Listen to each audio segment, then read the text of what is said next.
дараагийн асуулт нь бол яг уу мэд түүхийн хувьд бол айгүй олон цаг жил алгасч байж магадгүй. Гэхдээ социализмын үед бол Монголын одоо уламжлалт соёл бол ихээхэн өөрчлөгдөж байгаа тийм. Ялангуяа нүүдлийн соёл уламжлал бол илүү суурин соёл руу шилжиж байгаа. Хот суурингууд байгуулагдж байгаа. Илүү орчин үеийн технологийн дэвшлүүд нэвтэрж байгаа гэх мэт.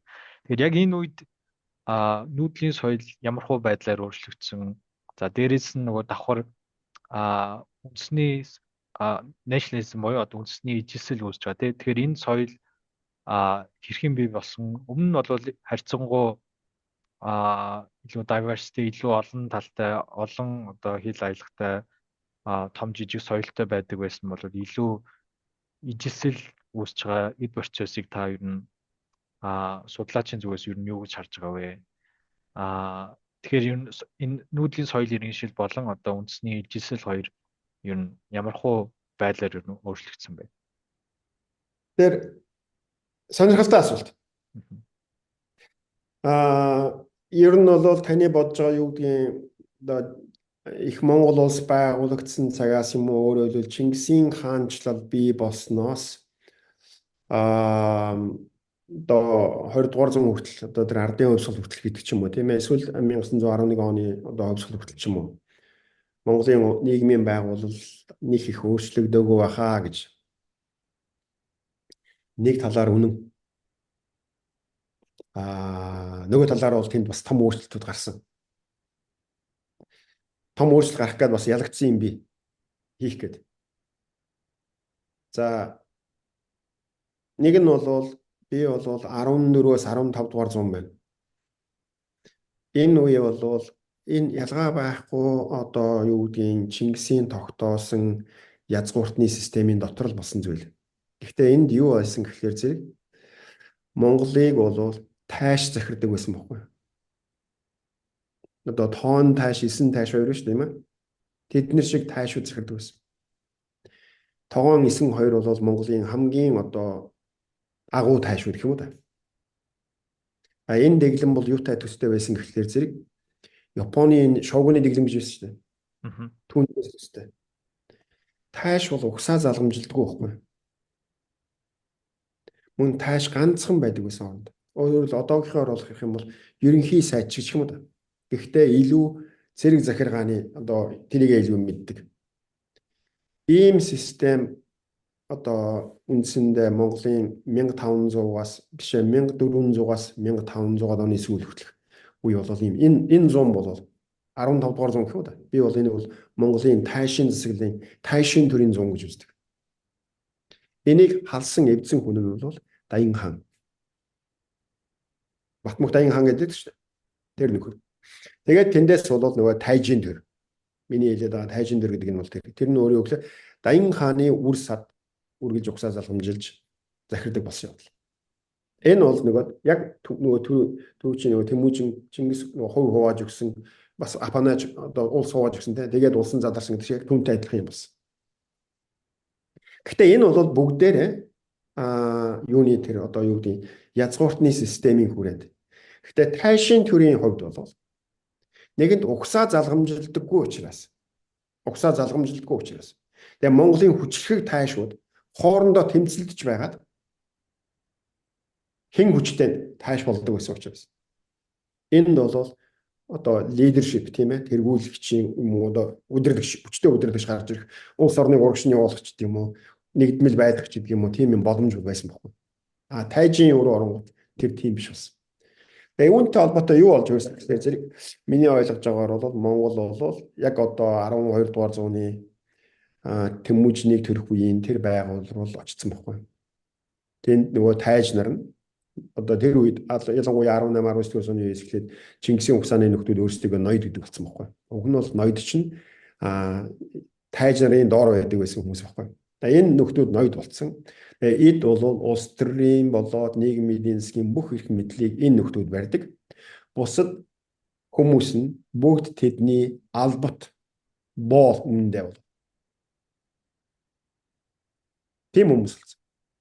Энэ бол одоо юу гэдгийг улс орны одоо хөгжил мэд юм уу одоо ялангуяа Европ байсан шиг тийм юмыг бүгдийг боомлсон байхгүй. Хэн шийдвэр гаргаж байна? Чингисийн угсааны нөхдүүд л шийдвэр гаргаж байгаа байхгүй. Хэн эрх мэдэл барьж байна? Тэр нөхдүүд. Тэд нэр эрдэмтэд чадaltaй байсан. Мэдээ зарим нь эрдэмтэд чадaltaй байсан. Зарим нь бол бүр мэдрэл муутай юмнууд байсан. Гэхдээ яагадгүй л тэрний удам учраас. Дээрэс нь Монгол бол яагаад одоо юу гэдгийг их доройтсон байна нэ гэдэг юм бол хоёр хүчин зүйл байна. Нэг нь Монгол бол одоо даач өвчин гэх юм уу одоо нэг Голланд өвчин гэж юм яриад байдаг шүү дээ. Монгол манжинартай нийлээд Мин улсыг байлдан дагуулсан байхгүй. Тэгээ Мин улсыг байлдан дагуулсан учраас тэрний одоо манжинарын холбоотон байна шүү дээ. Тийм учраас Монголын ноёдууд тэндээс хишиг гэдэг юм авдаг. Цалин мөнлөө гэж нэрлэдэг байхгүй. Тийм юм авдаг. Одоо вангууд нь бол жил болгон 2400 ланч билүү дээ тийм мөнгө. Тэргээр амьдэрдэг. Өөрсдийнх нь мал аж ахуй байна. Дээрээс нь өөрөө бол одоо юу гэдэг чи хөвцөө эзэмшиж байхгүй юу? Нэгэ ойлгож байгаа гэдэг. Дайчин улсыг юу гэж ойлгох вэ гэхээр зэрэг одоо байлдан дагуулад өөрийн том одоо юу гэдэг эзэмшилтэй ажилдаг боол инэ тэрэтэй болох шүү дээ Хэдхун ам гэдэг юм чинь. Тэгээд тэндээсээ дайчин улсын хаан нь татврын цуглуулдаг. Тэгээ хойш нүгдэг. Ийм тэрүүгээр амьдэрдэг. Өөрөөр бүх монголчууд биш л дээ. Монголын одоо тэр их барьж байгаа хэсэг нь. Ард түмнээс алба татвар аавна. Дээрээс нь тэднээс юм аавна. Монгол бол манжид одоо юу гэдэг дайчин улсад алба татвар төлөөд байсан юм бол бага шүү дээ.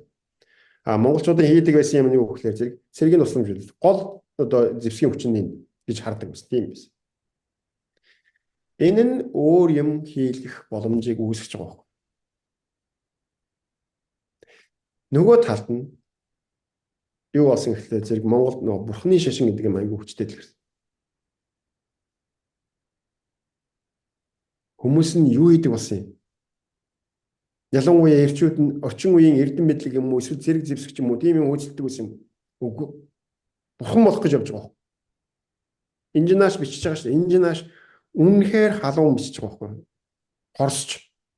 Бурхан болох гэж явсараад бухар боллоо гэж. Бодох хэрэгтэй тийм үү? Монголын эрэгтэй хүн амын бараг тал илүү. Лам болохгүй явж байгаа. Лам болоод тэгээд сүм сэвлэн суугаад тэгээд өөрөө тэр бурхан болохгүй явж байгаа. Ямар нэгэн ийм юм ба яах вэ? Тэр хүмүүс чинь бас амьдрах ёстой шүү дээ. Тэрийг нь тижээж чаддаг нийгэм байгаа байхгүй. Тэрний юугаар тижээгжсэн гэхээр зэрэг Монголын өөрийнх нь мал аж ахуй. Дээрээс нь дайчин улсаас ирж байгаа илүү төтвийн татвар ийм юм. Одоо цалин мөнгө энэ. Яг л тэд нар Хятадыг байлдан дагуулад одоо тэр нэг East India Company энэ гэдэг юм байсан шүү дээ. Түүнтэй л адилхан байхгүй. Ийм юмар өөрсдөө тижээлэгдэг байсан. Энэ систем одоо 1911 оны Монголын хувьсгалтай хамт задран унсан гэх юм уу? Энэ систем баг уг нь бол баг нөгөө нэг хар тамхины дайн гэж хоёр дайн болсон шүү дээ. Тэр тэнд яасан гэхлээр зэрэг өрөндийн улс орнууд дайчин улсад ноёрхолоо тогтоосон баг. Тэгээ энэний үр дүнд дайчин улс тийшээ илүү одоо юу гэдэг одоо дэлбэр инээ тэрэ хийх хэрэгтэй болсон. Хятад хүн амынхаа эрх ашигтч бас одоо зүтгэх хэрэгтэй болсон. Нөгөө Монголын ноёдуудад цалин хүнлэг өгч чадхаа байсан баг. Өөрөөр хэлбэл дайчин улс дэлхийн одоо капиталист зах зээл рүү татагдан орсон гэх юм. Тэгээд энэ одоо хэсгийг тижээж чадхаа байсан баг. Үүнтэй хамт ч Монгол актер ядуурсан. Тэгээд энэ хувьсгалаар бол энэ юмнуудаас одоо юу гэдгийг салгагдсан, таслагдсан. Ер нь бол асуудлын гол нь юу гэсэн гэхлээр зэрэг Монголын хувьсгал хийсэн нь бол монголчууд актер үндэсний үзэлтэй болоод манжийн хятадын боолчлол, колоничлол дарлагдаад үүлээ үзээд тэгээд одоо монгол хэлтэй монгол соёлтой хүмүүс тусдаа улс болёо гэж зүтгэж байлдаж, нэгдэж төр улс байгуулсан юм огт биш. Юу болсон гэсэн чинь монголчуудын боолчилж исэн, манж нартай нийлээд боолчилж исэн. Манж хятадууд төрөөр авч эхэлсэн. Ялангуяа одоо тэр тайпны бослого гэж юм болсон. Тэр загалмайтны шашинд орсон баг хятад хүмүүсийн бослого байхгүй. Тэр бослогын явцад тэр бол аюу олон жил үргэлжилсэн 20 гаруй жил үргэлжилсэн аюу их цустай. Тэр бол манж монголчуудын эсрэг бослого байсан байхгүй. Тэр бослогын явцад бол түүний дарахын тулд аюу их одоо юу гэдгийг хүн хүчнээ тэр юм алдсан.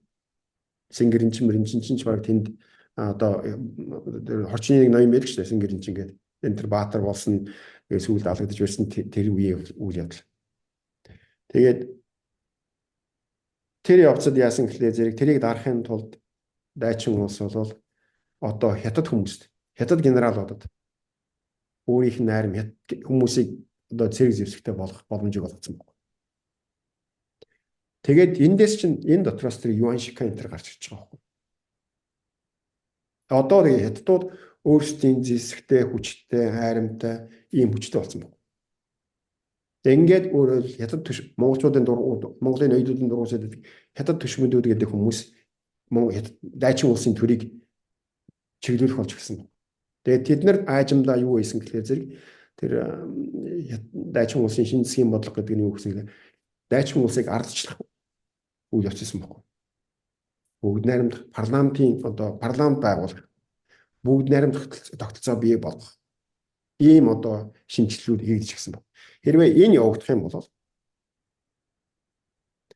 Чингисийн угсааны Монголын хушуун өйдүүд шүү дээ тийм үү? Тэд бүгдээрээ эрх мэдлээ алдах байсан байна. Оронд нь одоо бүгд найрамдах байгууллага байсан байна. Монголын оюутнууд гэдэг нь бол одоо тэр 10 өөр нийлээд 200 гаруй хушуу байна. Эдгээр бүгдээрээ тусдаа жижигэн банд гүн тулсууд байхгүй. Тэр эрхээ алдахгүй тулд тэгээд дараагийн нэг юм дайчин улс нөгөө тогтоосон хуулиараа анхнаасаа тогтоосон хууль ёсоор байгуулсан гэрээгээр Монголын оюутнууд тэр хөрөнгө мөнгө инээтрийг нөхгүй, цол зэргийг нөхгүй. Тэр байтугай Монгол газар руу хүн амьтан оруулна. Өөрөөр хятадуудыг оруулна энэ гэсэн учраас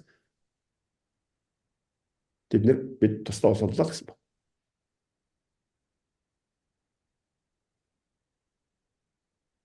Өөрөөр хэлбэл юу яасан гэхээр зэрэг Чингисийн угсааны язгууртнууд өөрсдийнхөө эзэн эрхээ, засаглах эрхээ хамгаалаад хэрвээ үүнийг алдахгүй гэвэл бид тусдаа хаан тус болж хэрэгтэй байна. Тийм байдлаар шийдсэн зүйл. Тэгээс нөгөө нэг зөвлөлтийн түүхчлэгээр байсан монголчууд манж хятад эзлэгдээд тэдэнд колоничлогдоод дарлагдаад тэгээд тисгээ байгаад туслаг гаргаад тэр улс байгуулсан огт биш. Монгол бол холбоотны улс бие даасан юм биш. Харин тэрлүүн алдах гэж оролдож байгаа байхгүй. Өөрөөр тэд нар нь Чингис угсааны язгаар. Тийм учраас тэд нар тэрийг эсрүүцсэн байхгүй. Тэгээд тэр улс болсон.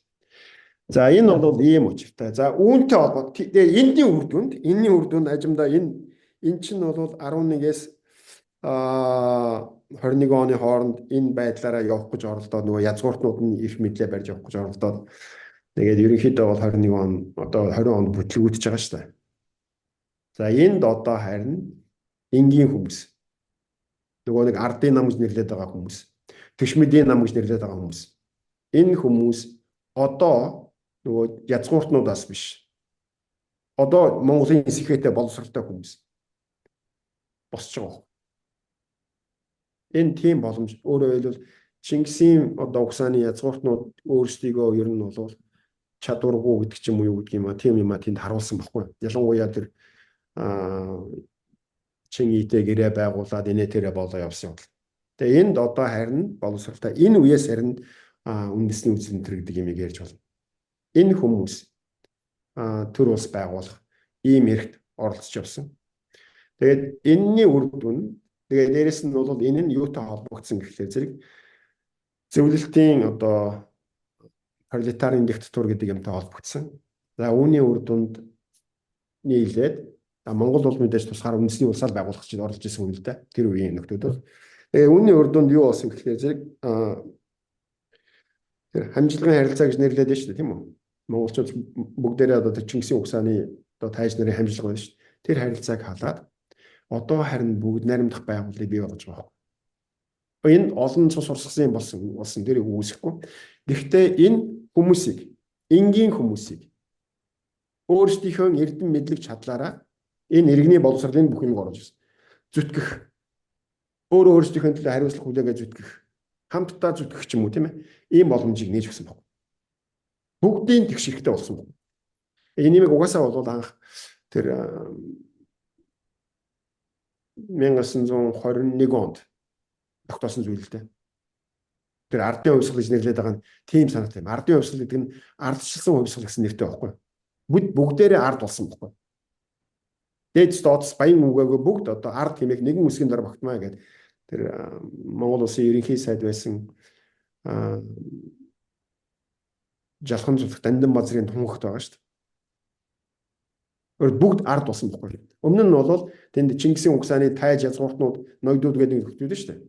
Тэдний дор ардууд нь үг хэлэх хэрэггүй тийм байсан байхгүй. Тэдний боол зард суулдаг байсан юм. Энийг халсан. Энэний үр дүнд бол харин тэгээд орчин үеийн одоо шинэ технологи боловсрол энэ дээрээ бүх орчсны үр дүнд сая одоо ялангуяа энэ Монголын хойд хэсэгт одоогийн Монгол улс тийм үү. Энд бол харин яг одоо 12 дугаар зуунд Тэмүүжин одоо нөгөө эрдэнэтэй мэдлэгтэй чадaltaй хүмүүсийг яасан шиг энэгээр явах тийм боломж нэгдсэн байна. Харамсалтай нь миний бодлоор 1990-ад оноос хойш өгдсөн энэ бүх юм нээлттэй байна. Гэхдээ одоо байгуулагдж байгаа нийгэм энэ боломж хаагдаж байна. Хүмүүс нэг юм яриад байгаа шүү дээ. Neo-patrimonialism гэж. Эсвэл patrimonial capitalism гэж. Монголд тийм дэглэм байгуулагдаж байна. Тэгээ олигархи гэдэг шүү дээ. Энэ бол яг тийм дэглэм. Монголд бол харамсалтай нь тийм дэглэм байгуулагдаж байна. Тийм ч учраас Монгол залуучуудын хувьд Монголд ирээдүгөө харагдаж байгаа. Тийм ч учраас Монголоос бол нин уугуу харах юм бол дөрвөлт болж штэ. Exodus. Энэ байдал үргэлжлэх юм бол ер нь бол Монгол улсад ирээдүй ховорхон хэцүү болно. Яагаад би тийм одоо юу гэдгийг одоо тийм patrimonial system бий болж байна. Улс төрийг хар. Монголд одоо улс төрийн анги бий болсон. Яг үнэ хэрэг дээр. Тэгээд угсаа залгамжилдаг бараг шахуу болсон. Энийг юугаар хийж байгаа юм? Plutocracy-гаар хийж байгаа юм да мөнгөөр. Монголын улс төрийн намууд гэдэг нь бас тэр party machine гэдэг системээр явдаг учраас ийм юм бий болж байна. Нөгөө талд нь эдийн засгийн оноо. Оюутан тэр яриад ер нь бол нөгөө ортой юм л да. Энэ уурхай нэтрэгэд юмнууд шүү дээ юм уу? Энэ юм хүмүүст тэгээд энэ газар мазар гэдэг ч юм уу тийм ээ хүмүүст хөвчлээд өгсөн. Нөгөө хүмүүс нь бүгдээрээ зүгээр title holder учраас тийм ээ. Өмчлөгч гэдэг эрхтэй учраас. Монголын энэ компаниуд юм уу эдгээр бүгдээрээ нээлттэй компаниуд биш байхгүй. Тэгээд тэд нэр тэр Улаанбаатарын газар ч юм уу юу эзэн учраас тэн дээр rent seek хийгээ явж байгаа. Тэгвэл renter амьдрал гэж юм. Тэгээд бус нь тэдний төлөө ажилладаг бол. Ер нь бол аюул олон асуудал байна.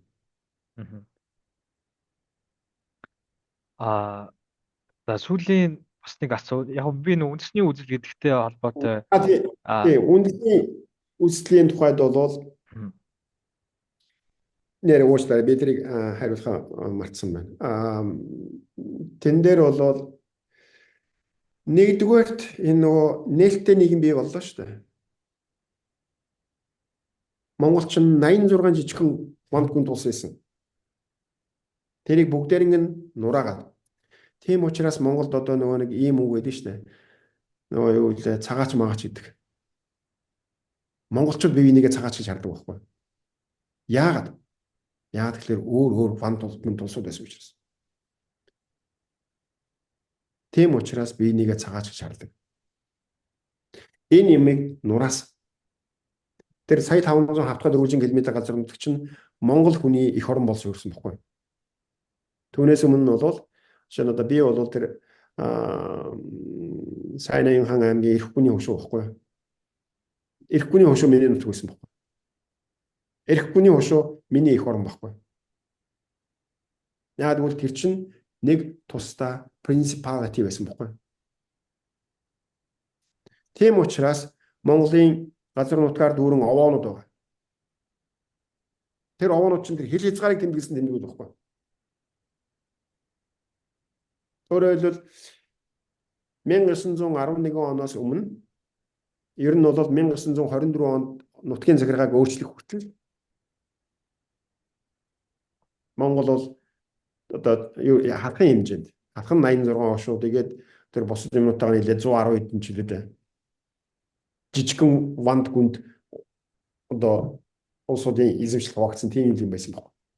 Энэ бүхнийг нээлттэй болгосон. Бүгдийг нь дараагаар нь тэр нөгөө нэг нийгмийн статус гэж байна тийм үү? Тэр язгууртан инээ тэр янз бүрийн зэрэг тэр бүгдийг нь хэвдсэн. Одоо яасан гэхээр бүгд ард хэмээх нэгэн үсгийн дор бүгд багт болсон.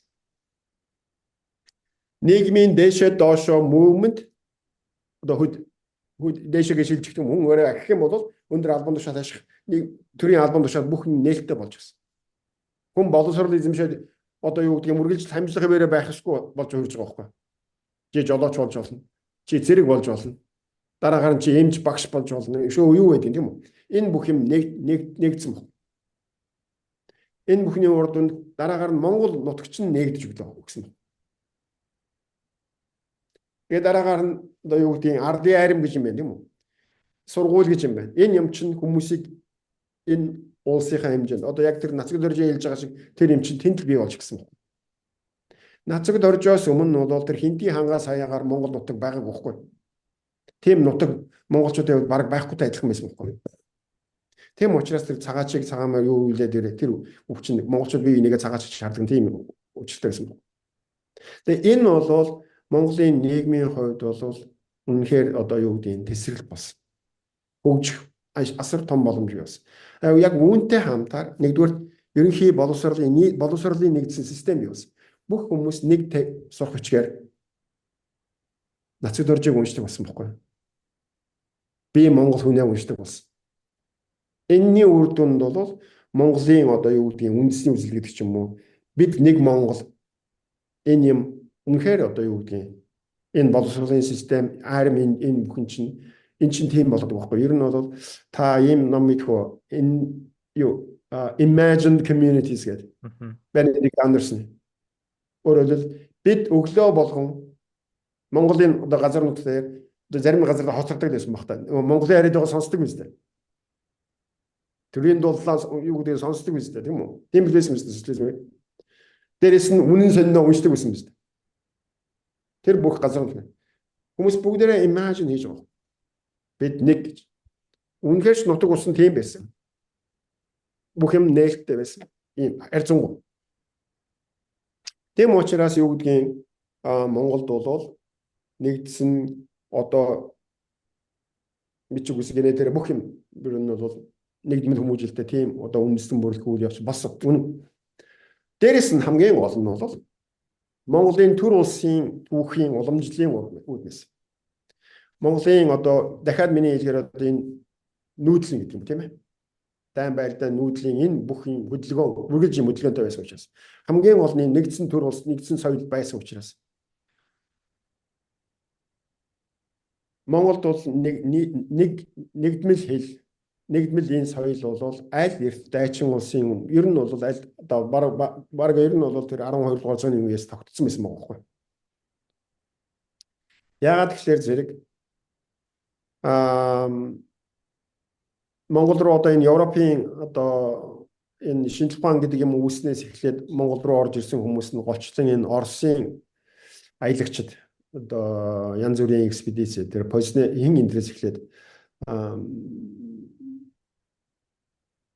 Позны орн тэгээд хамгийн ихнийг Потанин энтрээс эхлээд Потанин, Пржевальский, Певцов энтер гэдэг Гүрүм Гэржмайл энтер гэдэг энэ бүгдээрээ одоо 1800-аад оноос 1900-аад оны хооронд одоо Монголоор явсан Оросын одоо газар зүйн нийгэмлэгийн нөхдүүд.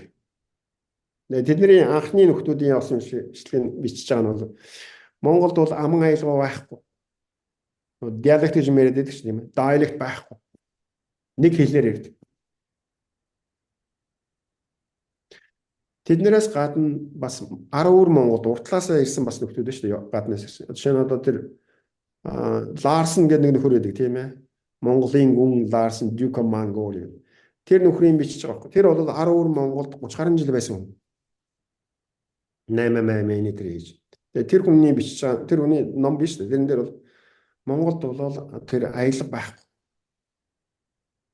Тэгээ эхний хүмүүс нь бол Монголд ийм аялал байхгүй, нэгдмэл хэлтэй инээ тэр ийм бичдэг байсан байхгүй. Гэтэл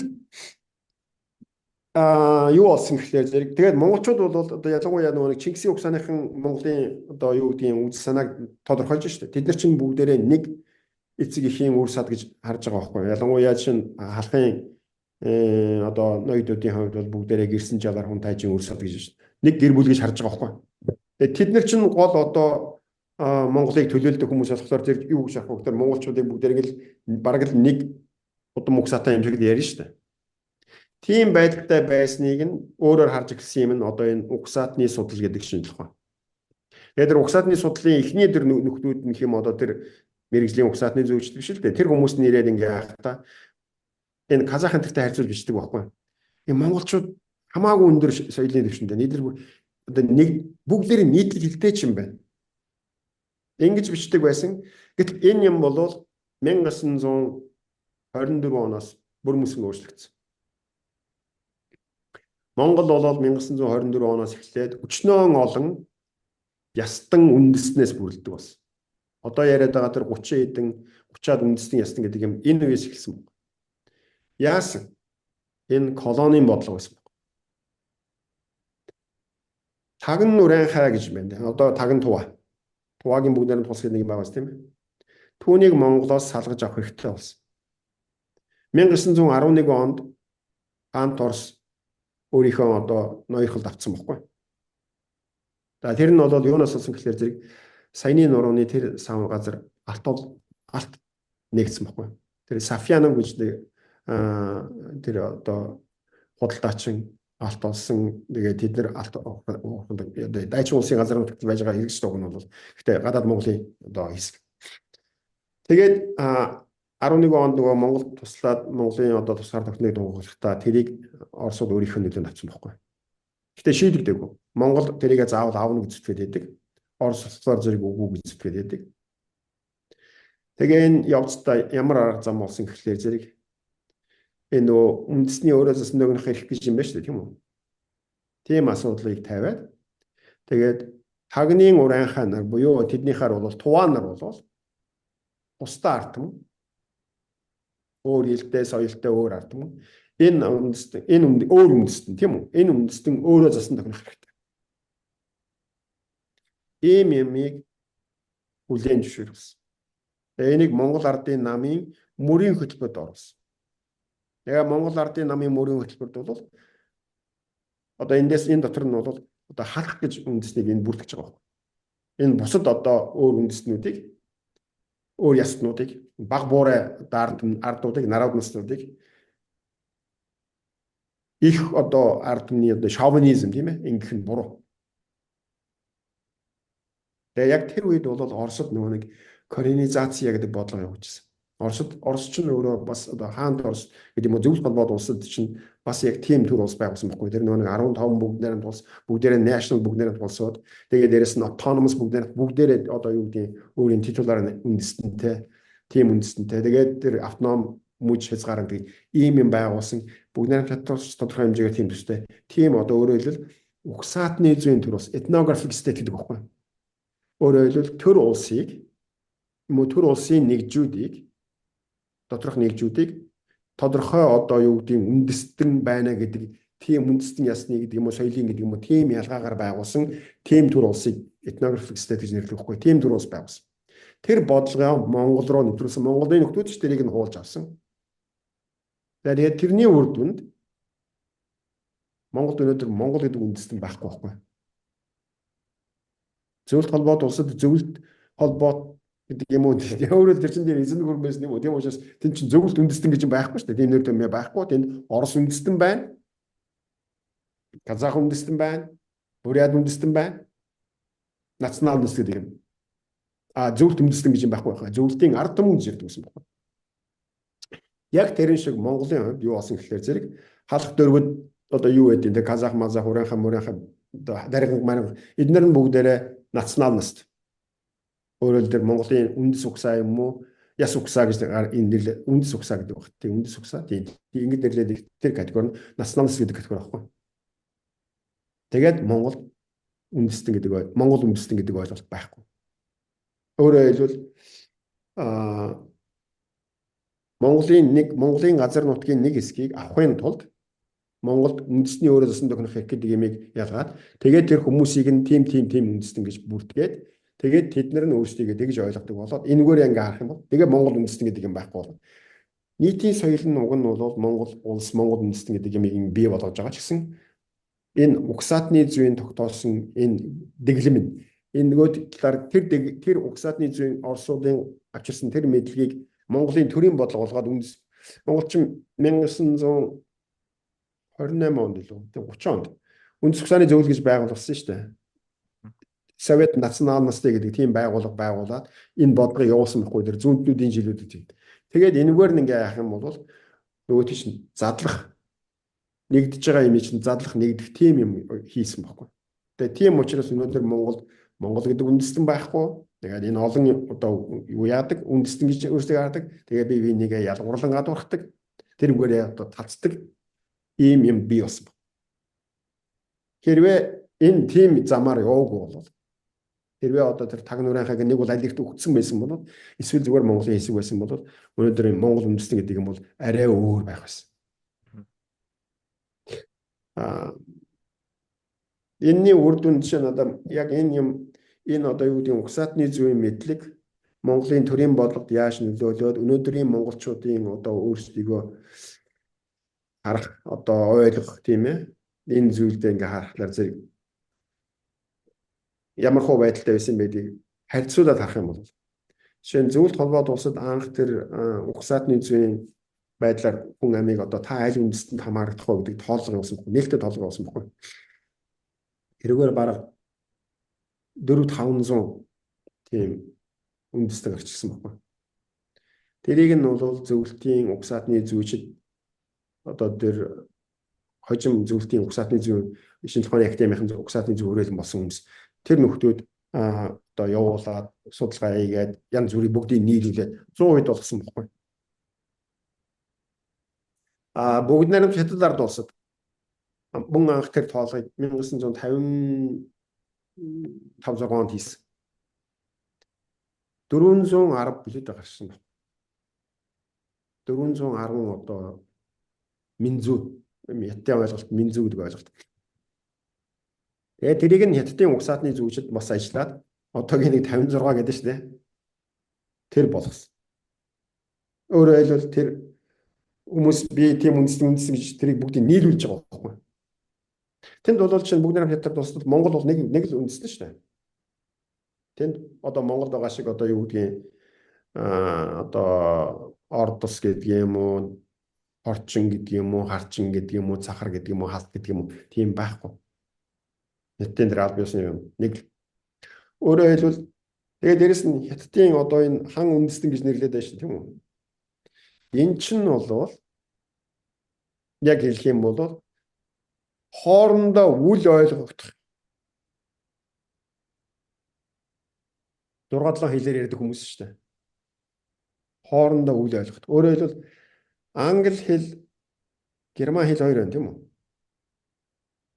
Энэ бол хоорондоо үл ойлгох хэл. Тийм хэмжээний 5-6 хэлээр ярьдаг хүмүүс. Англи хэл, эсвэл герман хэл одоо Голланд гэдэг юм уу, Дач хэл байна тийм үү? Хоорондоо жижигхэн ойрхон англи одоо германыг бодох юм бол гэхдээ үл ойлгох. Тийм хэлүүдээр 5-6 хэлтэй хүмүүс аахгүй. Тэр бол нэг хан үндэстэн болж байгаа.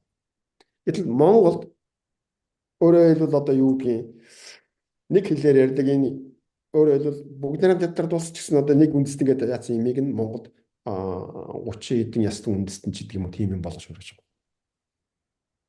Тэгээд тэрийг нь өнөөдөр бид нар манай угсаадны зүйчдэр манай одоо Монголын янз бүрийн тооллогод хэрэгэлдэг юм билээ шүү дээ.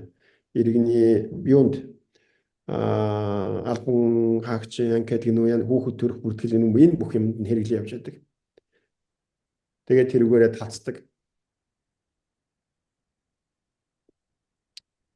Тэгээ өөрөөр хэлбэл юу гэж хэлмээр байна гэхээр зэрэг нэгдүгээрт нөгөө нэг нийгмээ ингээд нээж өгсөн тийм ээ. Нэгдмэл улс орон байгуулсан тийм ээ. Энэний үр дүнд бол харьцангуй одоо юу гэдгийг нийтлэг Монгол нэгдсэн боловсролын систем бий болсон, нэгдсэн цэрэг арми бий болсон. Цэрэг арми ч нөгөө залуучуудыг цуглуулад нийлүүлээд байгаа байхгүй юу?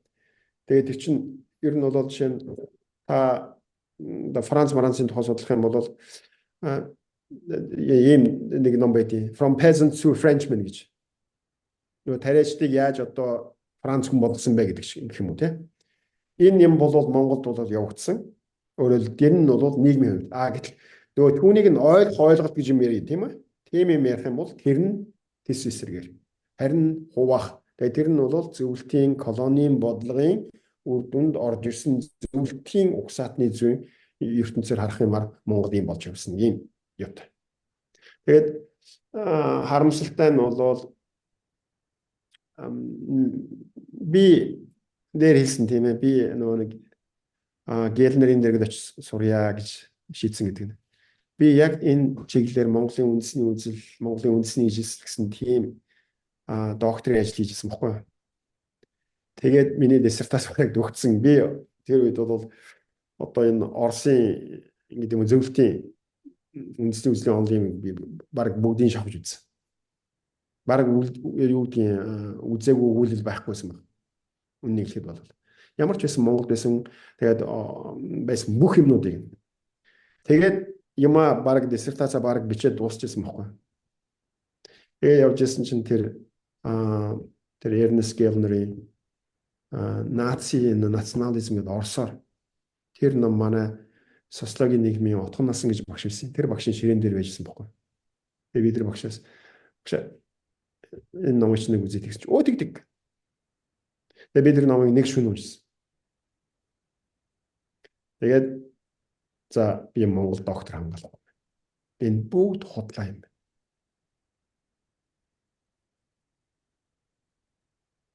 Харамсалтай нь өнөөдөр нэгдүгээрт бол Монгол улс нийгэм хүмүүнлэгийн ухааныхаа салбарт хөрөнгө оруулалт хийхгүй байна. Хүмүүсээ явж сурахгүй байна. Ийм учраас энийг үздэг хардаг энэ өрөндийн онол ном үздэг хүмүүс бараг байхгүй. Энэтэй холбоотой танаас нөгөө асуух гэсэн асуулт нь юу вэ гэхээр саяхан болсон нөгөө мөстэй холбоотой таны хичээлийг цуцалсан асуудал байгаад байгаа тийм. Тэгэхээр энэ яг таны ажилд яг хэрхэн нөлөөлж байна?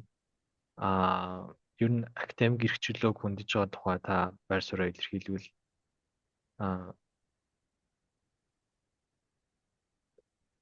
одоо нэгдүгээр одоо академик эрхчлөө гэдэг бол энэ юу юм бэ гэж ойлгох тийм үү? Академик эрхчлөө гэдэг бол үнний эрхчлөө. Шинжлэх ухааны эрхчлөө. Хэрвээ шинжлэх ухаан хөгжил, дэвшил, цэцгэлэлд авчирдаг гэвэл энэ мөн түүний эрхчлөө. Танай нэвтрүүлгийн хийж байгаа юм чинь танай нэвтрүүлгийн эрхчлөөний тухай асуудал. Яг тэгэхээр танай нэвтрүүлэг чинь баримт өөрөө л үннийг шалгах гэдэг байгаа байхгүй. Үнэн үгүй юу гэдэг. Тэгэхээр академик эрдмийн эрхчлөөг дутуу гүйцэд ойлгох юмнууд бий. Нэгдүгээрт бол эрдмийн эрхчлөөг зөвхөн багш судлаачийн эрхчлөө юм шиг. Энэ тийм биш. Эцэст энэ бол үнний эрхчлөөний тухай. Өөрөөр хэлбэл хүнд нь харьцуулаад хамааруулаад байгаа байхгүй. Ажил хэрэгт нь харьцуулах юм бол энэ үннийг шинжлэх ухааны мэдлэгийг ямар нэгэн гадны оролцоо юм уу илүү дутуу юмгүйгээр явуулах хэрэгтэй тийм зүйл. Дараагийн нэг юм нь бол эрдмийн эрх чөлөө, эрдмийн эрх чөлөө нөгөө үг хэлэх, хэвлэн нийтлэх эрх чөлөө тийм үү? Өөрийн үзэл бодлоо илэрхийлэх эрх чөлөөтэй бас утгадаг тал бий. Энэ их төстэй гэхдээ ялгаатай зүйл. Ер нь бол анх академик эрх чөлөө, эрдмийн эрх чөлөө гэдэг юм анх гарч ирэхдээ бол үг хэлэх, хэвлэн нийтлэх эрх чөлөө гэдэг утгаар гарч ирсэн. Стэнфордын их сургууль дээр Эдвард Росс гэж профессор айгүй тийм юутай одоо юу гэдэг популист юм уу тийм ээ? Тийм баримталтай профессор байсан. Тэгээд тэр хүн бол өөрийнхөө байр суурь ялангуяа Стэнфордын их сургуулийн эзэн Леланд Стэнфорд гэж хүн байлаа шүү дээ тийм ээ. Тэр хүн бол төмөр замын магнат байсан байхгүй. Тэгээд төмөр замын одоо гэрээ бол төмөр замын хулгай байсан юм а гэж өөрөө сургуулийнхаа эзнийг шүмжилсэн байхгүй. Тэгээд тэрнээс нь эхлээд түүнийг одоо хал. Тэгээд дараагаар нь бол Эдвард Росс бол бүр нөгөө одоогийнхоор бол арьс өнгөний үзэлтэй тийм үү? Тийм нөхөр байсан байгаа байхгүй. Японы цагаач нарыг ирэхлээр Японы цагаач нарыг бити буулга тэднийг баг устгах ухааны юм ярьсан байхгүй. Ер нь бол нэлээд тийм одоо юу гэдэг controversial юм тийм ээ? Тийм үзэл бодолтой тийм нөхөр байсан. Тэгээ түүнийг нь бол тэр үед нөгөө эрэхтэй одоо Лиланд Стэнфорднаас орсон түүний эхнэр нь Джин Стэнфорд эрхэлжсэн. Тэгээд тэр эмэгтэй нөр нь эхнэр нь Стэнфорд нэг хал гэдэг юм тэр захиралд нөгөөд захирал нь бол халахгүй үздэг. Яг тэгэхээр захирал нь бол түүнтэй адилхан нэг мэрэгчлээ хоёулаа бас Индианагийн их сургуульд ирсэн байхгүй. Жордан гэж хүн байсан. Тэгээд энэ тэмцлийн явцд бол эрдмийн эрх чөлөө гэдэг ойлголтыг анх уг нь бол тэр үед бол Жордан бол хийж исэн юм. Гэхдээ энэ профессорынхаа үзэл бодлоо илэрхийлэх боломжийг хангахгүй сургууль гэж юу гэдэг юм бэ гэдэг юм ярьж исэн байхгүй. Сүүлд нь бол энэ academic freedom гэдэг юм том явдал гарч ирсэн. Тэгэхээр academic freedom бол ямар эрх чөлөө вэ гэхээр энэ бол үнний эрх чөлөө. Хэвлэлийн эрх чөлөө бол мөн үзэл бодлоо илэрхийлэх эрх чөлөө бол таны үзэл бодол бол таны үзэл бодол. Энэ дотор профессор багш нар ч орж болно. Бүгд орно. Үзэл бодлоо илэрхийлж болно. Тэр үзэл бодол чинь үнэн байх албагүй. Жишээ нь бол та бурхан шүтдэг гэж болно шүү дээ. Та одоо тэр Монголын гаргал тавиад байгаа богд инээ тэр 10 марав тийм үү? Түүнийг шүтдэг гэж болно. Түүнийг үнэхээр одоо бурханы юу гэж байж болно. Энэ бол таны хүн байх эрх. Хүний хувьд та юу шүтэж, юу бишрэх, юу үнэмших, өөрийн үзэл бодлоо, өөрийн бодол өөртөө зөв билүү тийм ээ? Түүнийг илэрхийлэх, чөлөөтэй илэрхийлэх хэрэгтэй.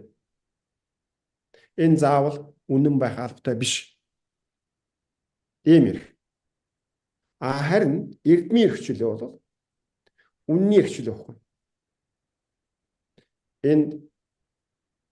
Энэ үнэн бол нийгмийн одоо итгэж үнэмшиж байгаа зүйл юм тийм үү? Нийгмийн одоо манай нийгмийн ёс суртахуун зан заншил гэдэг ч юм уу, манай нийгмийн ариун дагшин юм жаа. Тэрний эсрэг байж болно. Энэ үнэн бол улс төрийн байгууламжийн итгэл үнэмшлийн эсрэг байж болно. Нийгэмд байгаа хамгийн түгээмэл байгаа үзэл санааны ч эсрэг байж болно. Чухам тийм учраас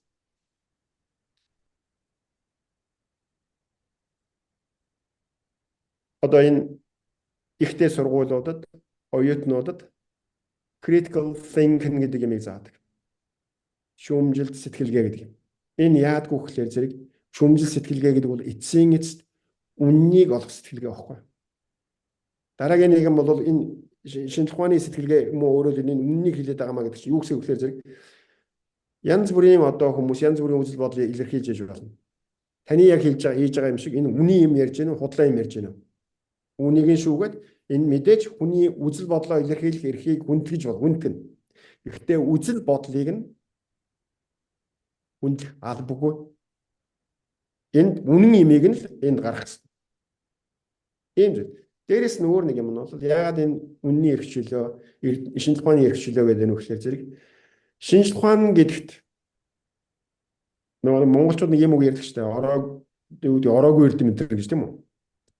Шинжлэх ухаанд ороо байхгүй байхгүй. Бурхны шашин бол одоо юу гэдэг Бурхны шашны ном судрууд гэдэг юм уу? Эсвэл одоо энэ загалмаатны шашин бол одоо тэр Библи гэдэг юм уу тийм ээ? Тэр нь ороо байхгүй. Библийг хинч нураадаггүй байхгүй. Библийг үнэн худлаа юу гэж хинч шүүмжилдэг. Түүнээс юмыг тайлбарлах шашны. Тийм учраас тэр нь их нь болчихж байгаа. Шинжлэх ухааны хувьд тийм биш. Өнөөдөр би нэг үнэн гэдэг юм гаргаад тавьчлаа. Энийг дараагийн оюутан ницааж болно. Тэрийг ницааж худлаа юм байна гэдгийг гаргаж ирэх. Энэ учир дутагдaltaй байна гэдгийг гаргаж ирэх гол юм чинь энэ critical thinking гэдэг юм. Энэ шүмжил сэтгэл гэдэг юм. Тийм учраас энэ ерөөсөө энэ academic freedom гэдэг бол багшийн чинь биш, судлаачийн ганц юм биш, хинч байж болно. Академийн гадна байж байгаа хүний хийж болдог зүйл. Тухайлбал Albert Einstein хэдэн гол өгүүлээ бичгтээ шинжлэх ухааны байгууллага байсан. Үгүй Швейцарын патентын офис байсан. Жишээ нь дараагийн Австрийн байгууллагын тухайд бол одоо шинэ манайд яриад байгаа тэр нэг сонгодог парламентын засаглалын тэр гэдэг юм чинь энэ эрх мэдлийг хуваадаггүй, энэ харин эрх мэдлийг төвлөрүүлдэг аюултай систем байна гэдгийг анх гаргаж тавьсан хүн Walter Bagehot гэж хүн байна. 19-р зууны сүүлийн энэ хүн Австрийн шинжлэх ухааны хүн байсан уу? Бага. Их сургуулийн профессор байсан бага. Энэ хүн судлаач байсан уу? Үгүй. Энэ хүн яг тань шиг нийтэлж байсан баг. Өнөөдөр тэр хүний The English Constitution гэж ном бий. Английн үндсэн хууль гэж ном. Сонгодог Австрийн шинжлэх ухааны сонгодог текст. Тэгэхээр зэрэг энэ эрдмийн эрхчлөө гэдэг бол ийм эрхчлөө. Өнөөдөр нийтэд тогтсон ёсоор яадаг зүйл нэг зүйл хувьд бол энэ хин заах вэ? Энэ утгаараа хин заах вэ? Юу заах вэ? Хинд заах вэ? Хэрхэн заах вэ? Эрдэм өөрөө юм уу? Эсвэл тэр эрдмийг эрхэлж байгаа эрдмийн community байна тийм ээ? Эрдэмтэд. Тэд нэр мэддэг зүйл байхгүй. Яг тэгэхээр эрдэм чинь өөрөө мэддэг нь зааж чадна шүү дээ. Тэрнээс дарга заадаг юм биш байхгүй. Сурч чадах нь сурах хэрэгтэй байхгүй. Тийм учраас оюутныг эсвэлгтээ шалгалт авдаг нь тэр байхгүй. Энэ сурч чадах нь үгүй юу? Тэгээд тэрний агуулгыг эрдэм өөрөө тодорхойлдог байхгүй. Яг үнээр ярих юм бол бид нэр бол илүү одоо юу гэдэг энэний субъектн дээр нь одоо тэр багш уу эрдэмтнүү гэдэг субъектн дээр нь анхаарал байдаг байхгүй. Агуулга дээр нь тэр харах юм бол энэ. Тэгээ ийм зүйл. Тэгээ тийм учраас өөрөөр хэлбэл энэ их сургууль эрдэм шинжилгээний байгууллага гэдэг юмны энэ эрдмийн одоо талыг нь эрдэмтэн багш нар нь гэдэг юм уу өөрөөр эрдмийн community гэдэг юм нь өөрөө шийддэг байхгүй. Захиргаа биш. Гадна талд улс төрчид биш. Эсвэл одоо санхүүжүүлэгчд биш. Зөвхөн тэр эрдмийн хамт олон шийддэг зүйл. Гэтэл миний тухайд бол юу болсон гэхээр зэрэг энэ тийм учраас өөрөөр хэлбэл тэр их сургуулийн одоо засаглал гэдэг юмд shared governance гэж юм байдаг байхгүй. Тэгээд тэр их сургуулийнх нь эрдмийн талын юмыг одоо ямар хичээл заах уу, хэн заах уу, ямар төвшин заах уу гэдэг юмыг багш нар мэддэг зүйл байхгүй. Тэр багш нарын зохион байгуулалтын хэлбэр нь тэнхим гэдэг зүйл. Энэ асуудал дээр их сургуулийн тухай дээр болсон юм нөхөр энэ бүгд одоо эрдмийн хамт олонны мэдчих юм руу их сургуулийн захиргаа орж шийдвэр гаргаж байгаа байхгүй. Тэгээд дараагийн нэг юм ялангуяа энэ хичээл цуслах тухай асуудал дээр бол зөвхөн би цуслая гэсэн үг. Би ямар нэгэн байдлаар боломжгүй байсан байж болно. Гэтэ би өөрийн хүсэл зоригоор тийм үү? Цуслая их юм биш. Би ямар нэгэн хүнд хийх шалтгаантай би өгсөн байж болно. Би өвчтөнд туссан байж болно. Би эсвэл энэ хичээлийг заахгүйгээр ямар нэгэн байсан. Ийм нөхцөлд энэ хичээлийг цуслах тухай асуудал байж байна. Гэтэл надад мэддэггүйгээр хичээл цуслаж байгаа байхгүй. Би бол ийм балмууд имийг мэдэхгүй. Таны яг ажил мэргэжилтэй бүтээлүүдтэй холбоотой гол сэдвүүдийг бол ярилцсан гэж үзэж байна. Тэгээд таны судалгааны цар хүрээ бол зөвхөн Монголын одоо их Монгол улсын түүхээр бол хязгаарлагдахгүй мөн орчин үеийн Монголын улс төр тулгарч байгаа асуудал бэрхшээлүүдийн талаар бас судалж өөрийнхөө байр суурийг илэрхийлж байгаа.